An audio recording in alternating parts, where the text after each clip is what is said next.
The original live nativity happened 700 years ago on Christmas Eve and has nothing to do with the spectacles put on by mega churches and very little to do with the children dressed in robes outside of City Hall.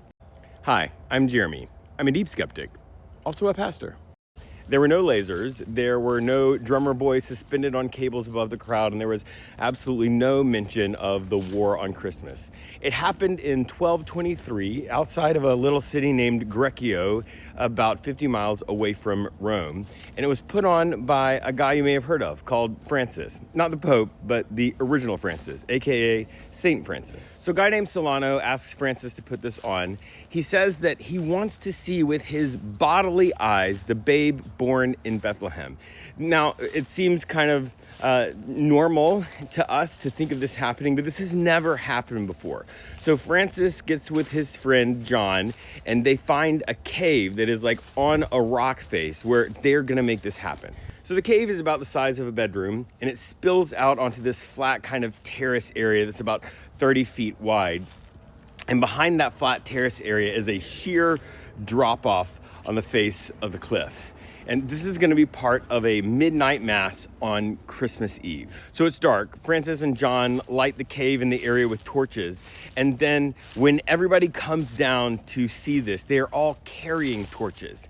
And they are packed into this area. And the people that were there describe it as disturbing, like deeply disturbing, for a number of reasons. Part of it was the torchlight and the way the shadows were hitting and the way that everybody was like crammed into this space. They talk about people from all over coming to experience this moment. What was disturbing was the way that they were presenting the birth of Jesus. There weren't any actors. It was just the ox and the donkey and the hay and the manger. Solano, that guy I mentioned before, said that in this scene, in this moment, simplicity was honored, poverty was exalted, and humility was commended. Another ancient writer said it was this scene of the Lord of glory in utter poverty. Because you see, medieval people didn't romanticize poverty, they lived it. Real poverty is scary. It is sickness and hunger and exposure and a lot of death. And the fact that Jesus' poverty wasn't hidden but highlighted shook people.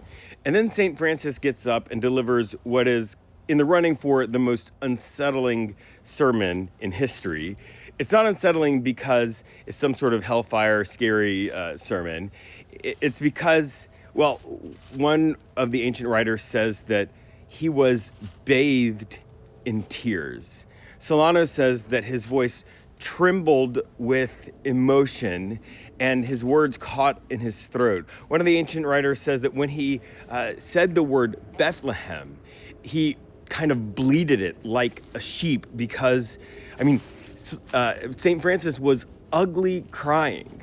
If you can imagine going to a Christmas Eve service and the pastor gets up and has been weeping the whole time and doesn't stop for the whole sermon, he keeps just ugly crying throughout. That's unsettling. That is huge in the modern world. But in the ancient world, people didn't do that, especially priests, especially in this setting. These were high, holy moments. You said the right words. And the idea of somebody delivering a sermon and weeping, like weeping where their voice trembled during the sermon and not stopping, not getting control of it the whole time, was so incredibly unsettling. So there was no overwhelming display of wealth like you see in these mega churches.